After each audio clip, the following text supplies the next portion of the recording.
সময়ের শপথ, যুগের শপথ, যদি তোমরা সময়কে মূল্যায়ন করো, তাহলে যদি তোমরা সময়কে মূল্যায়ন করো, আখিরাতের দিক দিয়ে তোমরা লাভবান হইবা। দুনিয়ার দিক দিয়ে যদি তোমরা সময়কে মূল্যায়ন করতে পারো, দুনিয়ার দিক দিয়ে তোমরা যেমনি ভাবে লাভবান হইবা, আখিরাতের দিক দিয়ে যদি তোমরা সময়কে মূল্যায়ন করো, আখিরাতের দিক দিয়ে তোমরা লাভবান হইবা।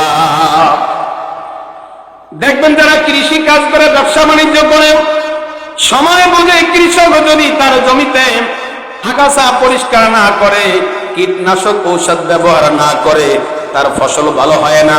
আর যারা ব্যবসায়ী বলে সময় বুঝে যদি তার দোকানে কর্মচারী সংখ্যা না বাড়ায়, তাহলে বেচা কিনা ভালো হয় না, সে দুনিয়ার দিক দিয়ে ব্যবসার দিক দিয়ে ক্ষতিগ্রস্ত হয়ে যায়। ঠিক বলা তো যুগ দুনিয়ার মধ্যে আপনি আমি যদি ব্যবসার ভিতরে লাভবান হইতে চাই, তাহলে ব্যবসা বাণিজ্যের ভিতরে সময় মতো যদি কর্মচারী 5 জনের জায়গায় 10 জন কর্মচারী খাটাই, তাহলে আমার ব্যবসা বাণিজ্য বিক্রি বেশি হবে, আমি লাভবান বেশি হব। যারা কৃষি কাজ করে সময় মতো যদি ক্ষেতের আগাছা পরিষ্কার না করে, কীটনাশক ঔষধ ব্যবহার না করে, সময় যদি চলে যায়, তখন কীটনাশক ঔষধ ব্যবহার করলেও আপনার ভালো ফসলের আশা করা যায় না। কথা বুঝে আসছে? তাহলে সময় কি মূল্য, সময়ের কি দাম? আল্লাহ রাব্বুল আলামিন পরবর্তী আয়াতে বলেন, ইন্নাল ইনসানা লাফি খুসর, যে নিশ্চয়ই সমস্ত মানুষ ক্ষতির ভিতরে নিমজ্জিত, মানুষ ক্ষতিগ্রস্তের মধ্যে রয়েছে। ইন্নাল ইনসানা লাফি খুসর, নিশ্চয়ই মানুষগুলা ক্ষতিগ্রস্তের ভিতরে নিমজ্জিত। কারা?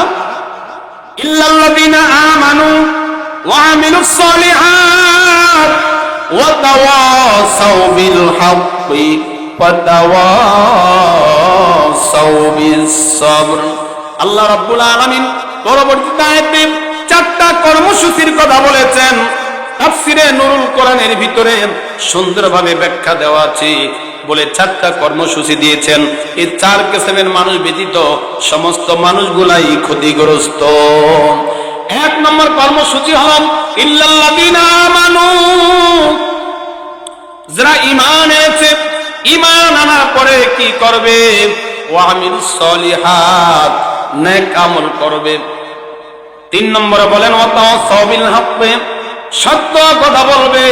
4 নম্বর কর্মসূচি হলো ওয়া তাওয়াসাউ বিস সাবর। 4 নম্বর কর্মসূচি ধৈর্য ধারণ করবে। বলে মানুষের যখন সে ঈমান গ্রহণ করবে, হক কথা বলবে, হক কথা বলবে, তার উপরে বিচার আসবে, জুলুম নিপীড়ন এরকম অত্যাচার আসবে, আর এরপরে যদি সে ধৈর্য ধারণ করতে পারে, তাহলে কি সে সফল পায়। জন্য কয়টা কর্মসূচি দিয়েছেন? 4টা কর্মসূচি দিয়েছেন। বলে এই 4টা কর্মসূচির বাইরে যারা, তারাই কি ক্ষতিগ্রস্ত। তাহলে বলতেছিলাম 1 নম্বরে যারা আমরা সময়ের গুরুত্ব দিব, সময়ের গুরুত্ব বোঝাবো, সময়ের গুরুত্ব বোঝে সময়কে কাজে লাগাবো, আপনি আমি আখিরাতের দিক দিয়া মূল্যায়ন, আখিরাতের দিক দিয়া লাভবান হতে পারবো। আর যদি সময়কে মূল্যায়ন না করি, তাহলে আমরা পরকালের দিক দিয়া ক্ষতিগ্রস্ত হয়ে যাব। একটু জিকির করি, লা ইলাহা ইল্লাল্লাহ, লা ইলাহা ইল্লাল্লাহ।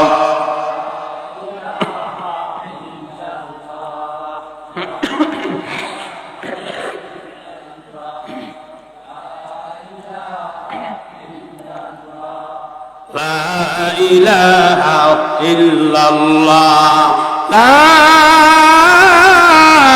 ইলাহা ইল্লাল্লাহ, মুহাম্মাদুর রাসূলুল্লাহ। আমার প্রাণের ভাইরা, বিদ্যা বাবারা, বলতেছিলাম সময়কে কিভাবে মূল্যায়ন করব।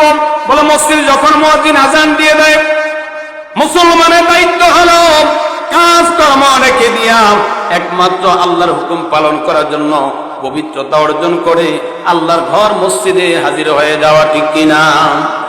এই জন্য আল্লাহর হাবিব সাল্লাল্লাহু আলাইহি ওয়াসাল্লাম বলেন, কিয়ামতের ময়দানে যেদিন আল্লাহর রহমত ব্যতীত কোনো রহমত থাকবে না, আল্লাহর দয়া ব্যতীত কোনো দয়া থাকবে না, বলে সেই দিন 7 শ্রেণীর মানুষ আল্লাহর আরশের নিচে ছায়া পাবে।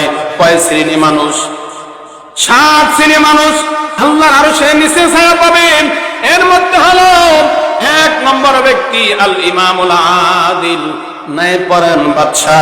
যে ন্যায়পরায়ণ বাদশা দুনিয়ার মধ্যে বাদশাহী করেন, যার হাতে ক্ষমতা আছে, যার হাতে যে দায়িত্ব আছে, যেই নেতা যে তার জিম্মাদারি গ্রহণ করেন, ওই নেতা যখন তার জিম্মাদারি সঠিকভাবে পালন করবেন, জিম্মাদারি আসার পরে যদি তার প্রজাদের হক সঠিকভাবে আদায় করে চলে, প্রজাদের খেদমতে নিয়োজিত থাকে, সঠিকভাবে যার যার হক তার কাছে বুঝিয়ে দেয়, ওই ব্যক্তি জিম্মাদার যদি নেতা যদি সমাজের মধ্যে সঠিকভাবে বিচার কার্য পরিচালনা করে, আল্লাহর হাবিব সাল্লাল্লাহু আলাইহি ওয়াসাল্লাম বলেন কাল কিয়ামতের ময়দানে ওই ব্যক্তি আল্লাহর আরশের নিচে ছায়া পাবে।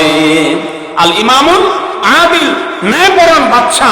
এখন আমি ওয়ার্ডের মেম্বার, আমি ইউনিয়নের চেয়ারম্যান, আমি মন্ত্রী মিনিস্টার বলে আমাকে এই জিনিসটার দায়িত্ব দেওয়া হয়েছে, আমি জিম্মাদার, আমি নেতা হয়ে যদি আমি প্রজার হক নষ্ট করি, মানুষের উপরে জুলুম অত্যাচার নির্যাতন করি, তাহলে কাল কিয়ামতের ময়দানে আপনি আমি আরশের নিচে ছায়া পাবো তো দূরের কথা, জাহান্নামের সর্ব নিকৃষ্ট স্থানে আপনাকে আমাকে অবধারিত করবে। এই জন্য আল্লাহ রাসূল বলেন আল ইমামুল আদিল, ন্যায়পরায়ণ বাদশা। দুনিয়ার জমিনে পূর্বেকার সময়ে যারা বাদশাহী করে গেছেন তাদের জিন্দেগির কথা, তাদের ঘটনা শোনালে আশ্চর্য হয়ে যাওয়া লাগে। বলে দিন কি দিন, রাতকে রাত অনেক কষ্ট করে তারা তাদের জীবনকে অতিবাহিত করেছেন। ওই সময়ের মধ্যে যারা জুলুম করেছিল, নির্যাতন করেছিল, মানুষের উপর অত্যাচার করেছিল, মানুষের হকগুলা নষ্ট করেছিল, মানুষের অধিকার নষ্ট করেছিল, তারা অটোমেটিক আল্লাহ তাদেরকে ধ্বংস করে দিয়েছেন।